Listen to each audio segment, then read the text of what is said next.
Join me all weekend right here on YouTube where we will live stream all 4 games from the USFL.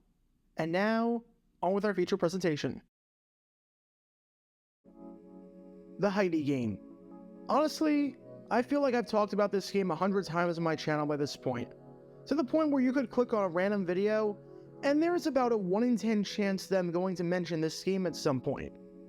If you want to learn more about the specifics behind this game, and get down that insane rabbit hole, you can do so by clicking the card in the upper right corner. However, to make a long story short, on November 17, 1968, the Oakland Raiders played the New York Jets in a nationally televised game on NBC, in what was, on paper, the biggest game thus far in the American Football League.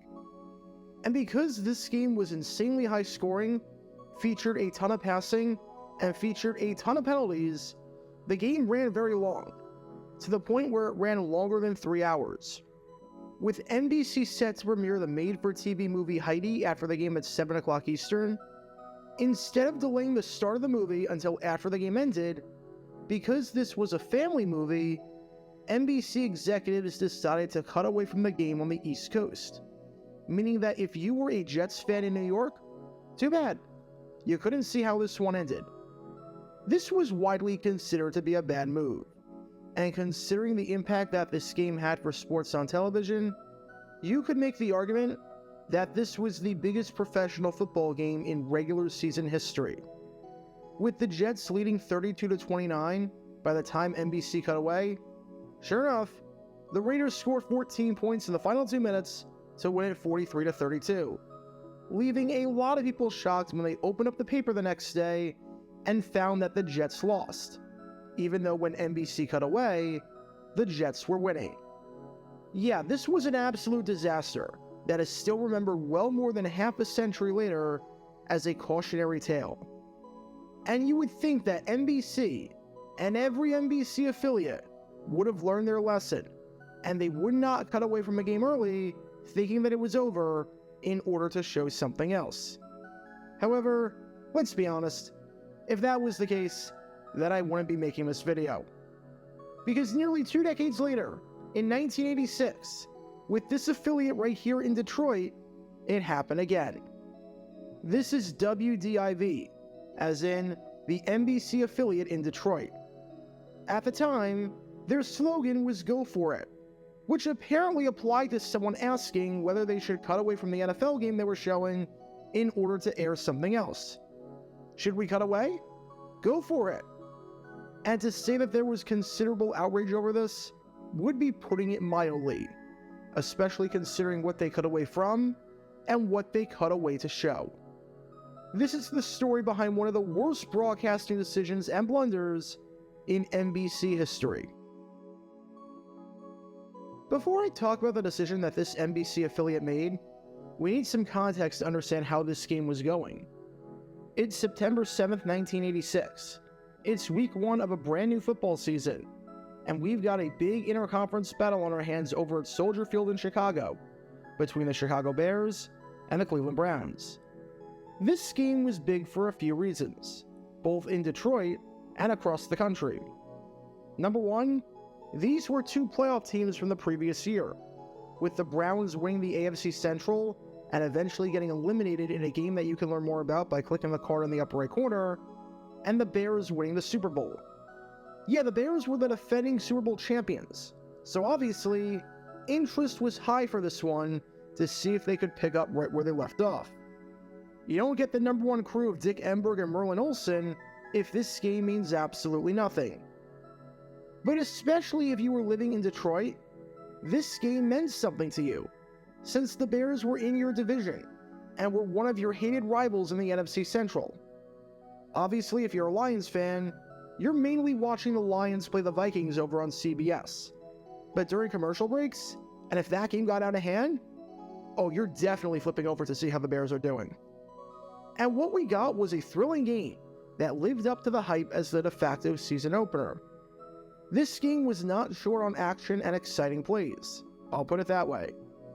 You not only had 4 touchdowns in the first quarter alone, including a kickoff return for a touchdown, a block punt for a touchdown, and a pick 6, but you had a historic moment on the first touchdown, as this was the first time in the history of the NFL that instant replay was used. If you want to learn more about the history of instant replay, you can do so by clicking the card in the upper right corner. As you can tell from the highlights, the Bears were firing on all cylinders offensively, and especially defensively in the first quarter, as the Browns were held to just 69 rushing yards total on 2.8 yards per carry, while Hall of Fame running back Walter Payton had 113 yards and a rushing touchdown on over 5.1 yards per carry. Unlike just about every Bears playoff game from the previous year, this was a fun game to watch that was a back-and-forth affair, but it was a game that the Bears felt in control of, as every time the Browns responded, the Bears had an answer. When the Browns scored a touchdown on their opening drive of the third quarter to make it 24-21, Chicago answered right back with a touchdown drive of their own, as Walter Payton scored from 11 yards out on a touchdown pass from Jim McMahon. And when the Browns opened up the fourth quarter with a 22-yard field goal by Matt Barr to cut it to a 7-point game and make it 31-24, the Bears answer right back on this play right here, with a 19-yard field goal by Kevin Butler with 8 minutes left in the contest to make it 34-24. Now, things were obviously looking good for the Bears. In an exciting game between two very good teams, they were up by 10 midway through the fourth quarter, so they had a 2-possession lead. However, obviously, this game is not even the slightest bit over, and I think everyone with a brain knows that. How many times have you seen a team erase a 10-point deficit getting the ball with 8 minutes left? It's really not that uncommon. This isn't a situation like the one that NBC dealt with in 1987 with their game between the Kansas City Chiefs and the Miami Dolphins, where the Dolphins led at 35-0 after 3 quarters, and they switched the game off. Yeah, you're not coming back from that one. That game's over. You can learn more about that broadcasting controversy by clicking the card in the upper right corner. Obviously, a 10-point game is well within reach, and the NFL knows that, seeing as broadcasting rules indicate that networks can't flip off of a game to show another game if it's only 10 points, especially with 8 minutes left. And I'm sure you can see where this one's going, because at the 4 o'clock Eastern window, in the second game of their sports doubleheader, WDIB decided to show the pregame show for the Detroit Tigers. The reason? They had a game that was going to start on the road against the Oakland Athletics. Before I even talk about that game, I did not misspeak. I said pregame. They cut away from the Bears-Browns game, not to show the actual Tigers-A's game in Major League Baseball, but to show the pregame show for that game, as if anyone cared about that versus a live sporting event. What would I rather watch? A sporting event that's close and that I've been invested in for the past 3 hours? Or people talking about a sporting event? Gee, tough call. But to make matters even worse, guess how important this Tigers-A's game was? Not even the slightest bit. Back in 1986, there were no wild cards in Major League Baseball. You had to win your division to make it. And while the Tigers were a decent team at 71-66, they entered this one, with 3 weeks left to go in the season, in 4th place, a whopping 11 games back of first, with no shot whatsoever at the playoffs, barring some meteor strikes in the general vicinity of Boston. The A's were 14 games back of the division lead in the AL West, and were 64-73, sitting 9 games below 500. In other words, if this was an NFL game on NBC, this is the game that you would be sending the Reggie Rucker crew over for. This game was completely and utterly meaningless, and I should note that this NBC affiliate, from all I could tell, did not have any contractual obligations to show this game. And yet, despite all of that, and despite the fact that the Bears-Browns game was obviously not even close to over, WDIB switched away from the game to show the pregame show for the Tigers-A's game about to start. Said programming director Henry Maldonado on why he made the decision: the 10-point spread wasn't close enough to merit continued coverage. I'm sorry, what? What do you mean a 10-point spread with 8 minutes left and the team that's behind getting the ball isn't enough to warrant continued coverage? Especially since the game itself had been great up until that point. The game featured two really good teams and featured the defending Super Bowl champion. Can you imagine if that logic applied to other sports? A 2-run game in the 8th inning? Not close enough to warrant continued coverage. A 6-point basketball game with 6 minutes left? We know how this one's going to end. We're just not going to show it. I would understand the decision to at least some extent if any of the following criteria applied. The game itself that was being cut away from was a meaningless NFL game that had no implication or bearing on the standings or the Lions whatsoever. The Tigers game was an important game that had playoff implications. The baseball game had started, so you're not just showing commercials and talking heads. The football game was truly over, or it would take a minor miracle for the team to come back. But obviously, none of those things applied here. A 10-point game in a game that Lions fans care about, and you're cutting away early to show the pregame show for a completely meaningless baseball game? I'm just baffled. Did you not learn anything from the Heidi incident that happened on your own freaking network? Come on. But, okay, maybe they made the right call. Maybe WDIV knew what they were doing when they went for the switch. And this is a complete non-story. Maybe Cleveland truly was dead in the water. So let's see what happened next. And come out. There's an onside kick that doesn't work. And Tucker, the backup tight end, Travis Tucker, is to the Chicago 49. There's an unusual call. Are you actually kidding me? They're starting to drive the midfield? We haven't even had a play from scrimmage yet. And this is already looking like a massive mistake.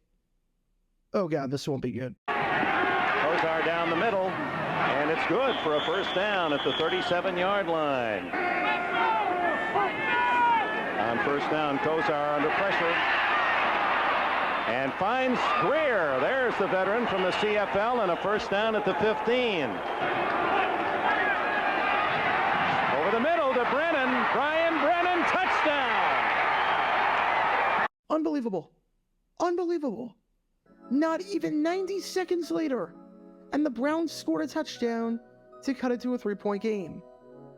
Now that we're about 7 minutes left in the contest, and the Bears-Browns game was within 3. Congratulations, Henry Maldonado. You look like a complete idiot who has no idea what he's doing, and who just completely wasted the time and insulted the intelligence of his viewers who invested their Sunday afternoon into watching the game. You cut away from a 3-point game to not just show a meaningless baseball game, but to show the freaking pregame show for said baseball game.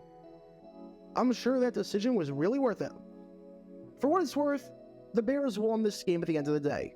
But that's not the point. The point was that this was a close game the whole way through, that I'm sure viewers wanted to watch all 60 minutes of. And WDIV thought that it wasn't worth showing because it was out of reach. Even though anyone who's ever watched one singular football game in their life knows that this was not the case. I've talked about a ton of dumb broadcasting controversies on this channel before, but this one might be up there with one of the dumbest, because it not only involved a programming director cutting away from a game to show something that wasn't a game, not only involved the incident happening on the same exact network that Heidi happened on, and not only involved the desire to show something that would not pull in any ratings because the game itself meant nothing, but because it involved a man making a decision impacting hundreds of thousands of people in a large media market who had no idea how football worked. Ask literally any football fan if a high-scoring game is over with 8 minutes left in the fourth quarter and a team getting the ball back down by 10, and they'll tell you no. That is, everyone except for Henry Maldonado, one of the few men who decided not to use Heidi as a cautionary tale, but rather wanted to try his absolute hardest to make it happen again. Get your official Jaguar Gator 9 merchandise by going to jj9shop.com, and be sure to like and subscribe, as it really helps the channel out a lot. Join me every Wednesday night where we'll play NFL Trivia for cash prizes at 9 p.m. Eastern over on Twitch. To learn more about the history of college football, subscribe to Jaguar Gator 8. To learn more about the history of Major League Baseball, subscribe to Jaguar Gator 7. Also, special thanks to all of our Patreon supporters for helping out the channel. Your support is greatly appreciated. See how you can become a patron and request future video topics in the description below.